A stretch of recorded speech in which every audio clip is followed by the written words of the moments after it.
In this video, I will show you how to unblock Cloudflare on Google Chrome. First, open Google Chrome and click on the three-dot menu in the top right corner.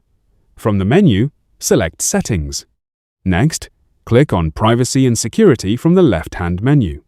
Then, select Clear Browsing Data. In the Basic tab, check the boxes for cookies and other site data and cached images and files. After that, click Clear Data and wait for the process to finish. Once the data has been cleared, completely close Google Chrome and then open it again. Restarting the browser ensures that all changes take effect properly. Now, try visiting the website that was showing the Cloudflare error.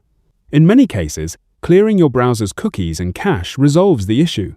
If you're still having trouble, temporarily disable any VPN, proxy, or browser extensions that may be interfering with the connection. Then, refresh the page and check if the website loads correctly. That's it! This is how you can unblock Cloudflare on Google Chrome. If you found this video helpful, subscribe to our channel.